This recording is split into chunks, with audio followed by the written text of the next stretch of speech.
Good morning student. Paschimbanga বোর্ডের মাধ্যমিক পরীক্ষায় ভূগোলের অধ্যায় 4 অর্থাৎ বর্জ্য ব্যবস্থাপনা খুব ইম্পর্ট্যান্ট একটা চ্যাপ্টার, এবং এই চ্যাপ্টার থেকে তোমরা খুব সহজেই খুব শর্ট কোশ্চেনগুলো করে নিতে পারবে। শর্ট কোশ্চেন এখান থেকে থাকবেই, 1 নাম্বার 2 নাম্বার বেশি থাকে, সেই সঙ্গে 3 নাম্বারের কিছু কোশ্চেন থাকে যেগুলো কমন থাকে এবং বলে দেওয়া যায় যে হ্যাঁ এটা পড়বে 3 নাম্বারে।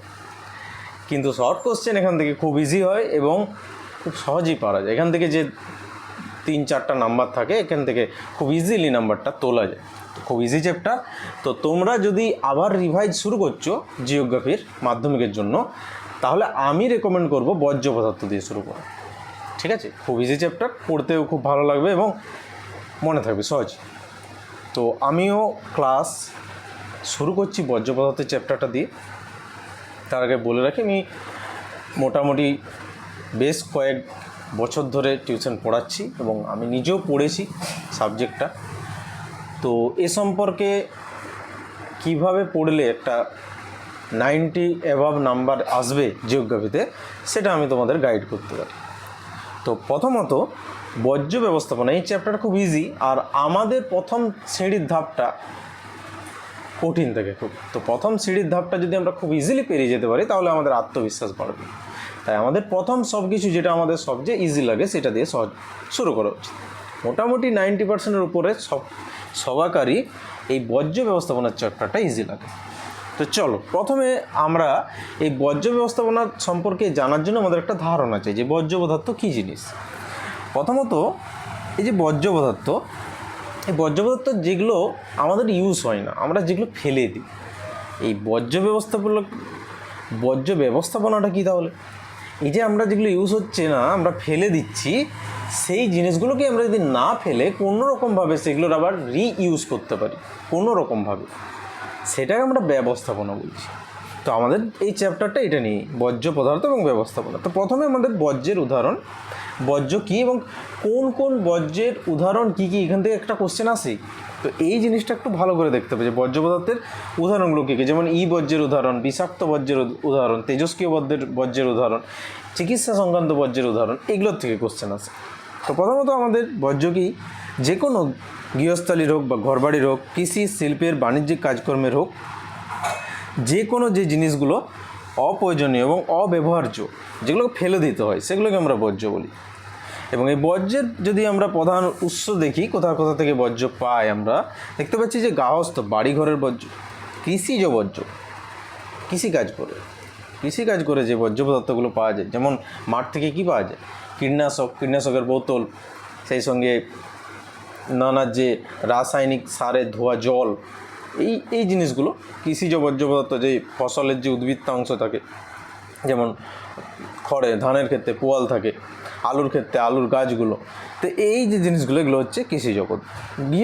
গৃহস্থালির বর্জ্য পদার্থ তোমরা জানোই, তরকারির খোসার থেকে প্লাস্টিক থেকে শুরু করে নানান কিছু গৃহস্থালিতে যা কিছু পাওয়া যায়।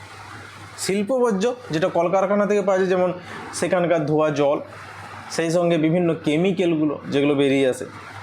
বাণিজ্যিক ও চিকিৎসা সংক্রান্ত বর্জ্য, বাণিজ্যিক বর্জ্যগুলো কি, বাণিজ্যিক কাজে যেগুলো ব্যবসা বাণিজ্যের কাজে যে বর্জ্যগুলো বেরিয়ে আসে। সেই সঙ্গে চিকিৎসা সংক্রান্ত যে তুলো, গজ বা ইঞ্জেকশনের সিরিঞ্জ হোক, বিভিন্ন যে ফেলে দেওয়া ওষুধ যেগুলো এক্সপায়ার হয়ে গেছে, এগুলো সব হচ্ছে চিকিৎসা সংক্রান্ত বর্জ্য। মোটামুটি এটার একটা উদাহরণ ছিল। কিন্তু আমরা যদি গঠনগত দিক থেকে দেখতে যাই তাহলে বর্জ্য পদার্থ 3 প্রকারের হয়। এটা হলো কঠিন বর্জ্য পদার্থ, একটা তরল বর্জ্য পদার্থ, একটা গ্যাসীয় বর্জ্য পদার্থ। এরপর যেটা আমরা দেখব যে কঠিন বর্জ্য কোনগুলো। কঠিন বর্জ্য সেগুলো যেগুলো কঠিন অবস্থায় আছে, সলিড অবস্থায় আছে। বাড়ির ক্ষেত্রে আমরা তরকারির খোসা দেখতে পাই, কৃষিক্ষেত্রে ওই কৃষির অংশগুলো দেখতে পাই, শিল্পক্ষেত্রেও যদি ভাঙা পুরনো যন্ত্রপাতি হয় সেগুলো দেখতে পাই।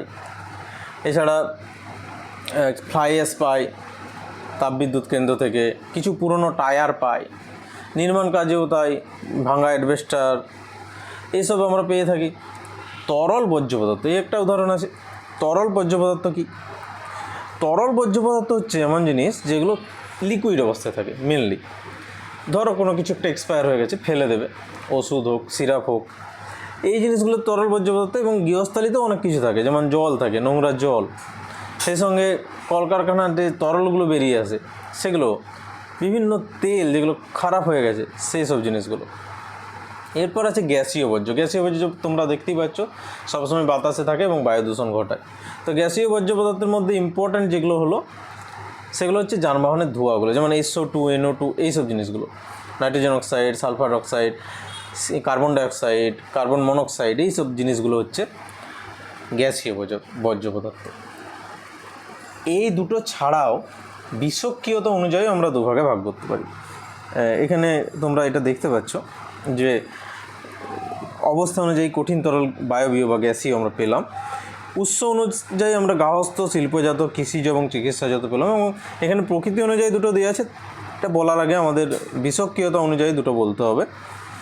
যে বিষক্রিয়তা অনুযায়ী দুটো বর্জ্য আছে সেটা হচ্ছে, একটা হচ্ছে যে বিষাক্ত বর্জ্য। বিষাক্ত মানে যেগুলো ক্ষতি করে মানুষের, বিষ থাকে, জল মাটি বাতাসকে যেগুলো দূষণ ঘটায় সেগুলো। যেমন কিছু কিছু রাসায়নিক পদার্থ আছে, ধাতু আছে কিছু কিছু যেগুলো ক্ষতি করে আমাদের, আর্সেনিক, প্যাথোজেন টাইপের কিছু।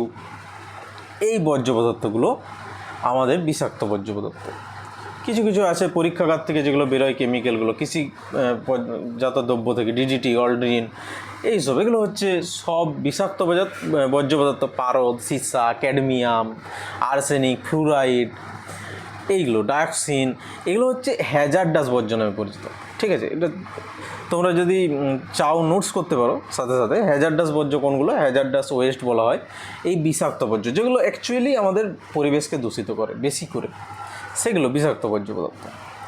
আর একটা বর্জ্য পদার্থ হয় যেটা হলো বিষহীন বর্জ্য পদার্থ, অর্থাৎ যেগুলো অতিরিক্ত ক্ষতি করে না, ঠিক আছে, ততটাও সমস্যা করে না। যেমন খড়, কাঠ, পাতা, হ্যাঁ, যেমন ফল, সবজির ফেলে দেওয়া অংশ, এগুলো কিন্তু বিষাক্ত নয় ততটা। বর্জ্য পদার্থ অবশ্যই, কিন্তু বিষাক্ত নয়, ক্ষতি কম করে।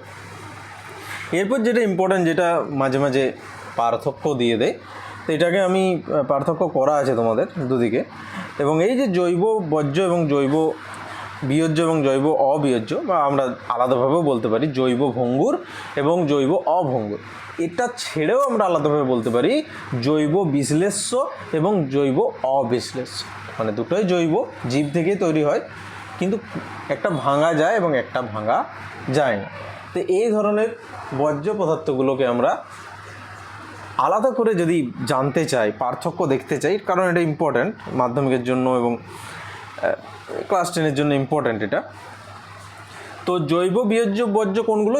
মানে যে বর্জ্যগুলো ব্যাকটেরিয়া, দেখো লেখা আছে, যে বর্জ্য ব্যাকটেরিয়া ও অণুজীবের ক্রিয়া সহজে পচে বা বিয়োজিত হয়ে মিশে যায়, ব্যাকটেরিয়ার দ্বারা বা অণুজীবের দ্বারা সহজে মিশে যায়, সেটাকে আমরা জৈব বর্জ্য বলি।